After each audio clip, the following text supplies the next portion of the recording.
اللہ تبارک و تعالی نے قرآن مقدس کو یہ کمال بھی عطا فرمایا کہ قرآن کریم تمام جسمانی اور تمام روحانی بیماریوں کا علاج اور شفائے کامل بنایا ہے۔ اسی طرح رب ذوالجلال سورہ بنی اسرائیل میں ارشاد فرماتا ہے وَنُنَزِّلُ مِنَ الْقُرْآنِ مَا هُوَ شِفَاءٌ وَرَحْمَةٌ لِّلْمُؤْمِنِينَ، اور ہم قرآن اتارتے ہیں جو ایمان والوں کے لیے شفا بھی ہے اور رحمت بھی ہے۔ حضور علیہ السلام کی حدیث مبارک ہے عن عبداللہ بن مسعود رضی اللہ عنہ قال قال رسول اللہ صلی اللہ علیہ وسلم علیکم بالشفاءین العسل والقرآن۔ حضرت عبداللہ بن مسعود رضی اللہ تعالی عنہ آپ سے روایت ہے کہ حضور علیہ السلام نے ارشاد فرمایا دو شفاؤں کو لازم پکڑو، یعنی شہد اور قرآن، یہ تمہارے لیے دونوں شفا ہیں، ان کو لازم پکڑو۔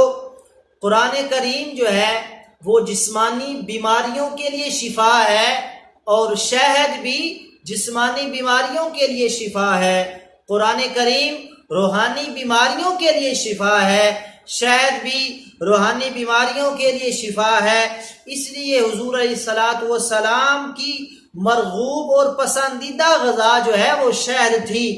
قرآن کریم بہترین دوا ہے، خیر الدواء القرآن۔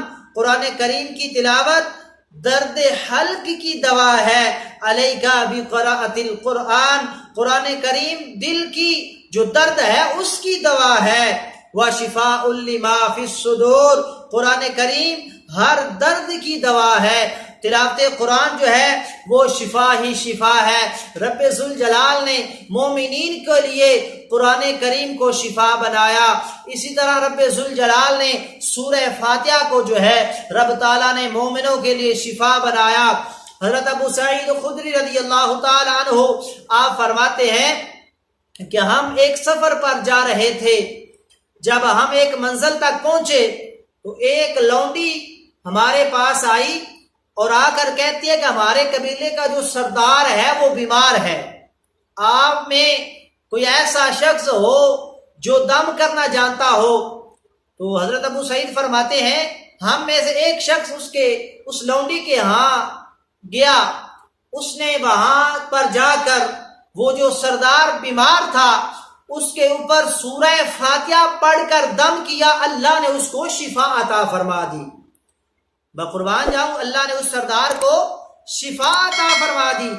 حضرت ابو سعید فرماتے ہیں جب ہم واپس گئے لجپال کریم آقا صلی اللہ علیہ وسلم کی بارگاہ میں حاضر ہوئے تو ہم نے سارا قصہ بیان کیا، تو لجپال کریم آقا صلی اللہ علیہ وسلم نے فرمایا اس شخص کو کیسے معلوم تھا کہ سورہ فاتحہ جو ہے اس میں شفا ہے؟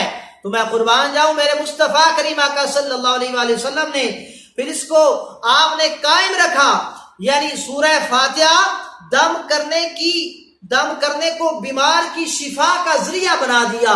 یعنی حضور علیہ السلام نے فرمایا جو بھی بندہ بیمار ہو، جو تکلیف میں ہو، جو بندہ بیمار ہو اس کی تکلیف نہ جا رہی ہو، بیماری نہ جا رہی ہو، حضور علیہ السلام نے فرمایا سورہ فاتحہ کو پڑھ کر دم کرو، رب ذوالجلال اس بندے کو شفا عطا فرما دے گا۔ اس لیے اللہ نے فرمایا وَنُنَزِّلُ مِنَ الْقُرْآنِ مَا هُوَ شِفَاءٌ وَرَحْمَةٌ لِّلْمُؤْمِنِينَ۔